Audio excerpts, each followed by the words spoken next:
تبارك الذي بيده الملك وهو على كل شيء قدير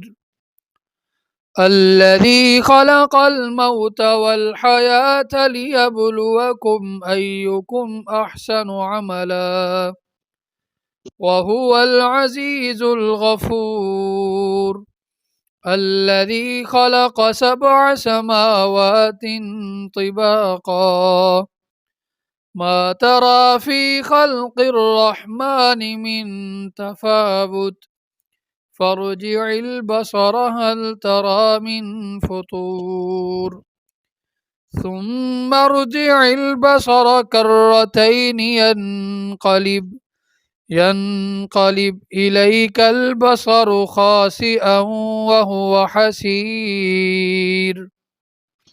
ولقد زينا السماء الدنيا بمصابيح وجعلناها رجوما للشياطين وأعتدنا لهم عذاب السعير وللذين كفروا بربهم عذاب جهنم وبئس المصير إذا ألقوا فيها سمعوا لها شهيقا وهي تفور تكاد تميز من الغيظ كلما ألقي فيها فوج سألهم خزنتها ألم يأتكم نذير قالوا بلى قد جاءنا نذير فكذبنا وقلنا ما نزل الله من شيء إن أنتم إلا في ضلال كبير وقالوا لو كنا نسمع أو نعقل ما كنا في أصحاب السعير فاعترفوا بذنبهم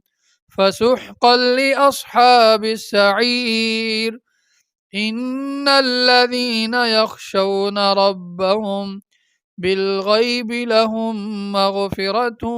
وأجر كبير وأسروا قولكم أو اجهروا به إنه عليم بذات الصدور ألا يعلم من خلق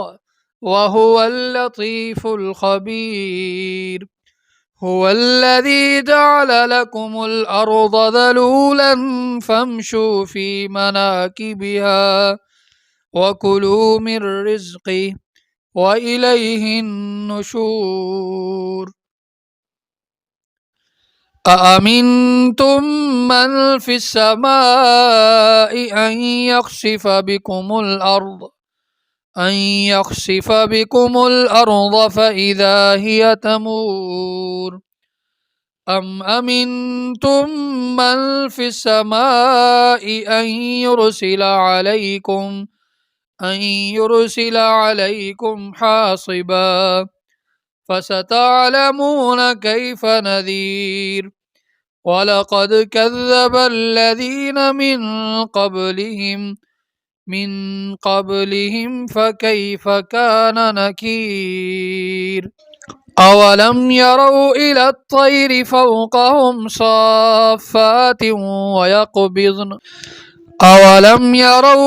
الطير فوقهم صافات ويقبضن ما يمسكهن إلا الرحمن إنه بكل شيء بصير أمن هذا الذي هو جند لكم ينصركم من دون الرحمن إن الكافرون إلا في غرور أمن هذا الذي يرزقكم إن أمسك رزقه بل لجوا في عتو ونفور أفمن يمشي مكبا على وجهه أهدى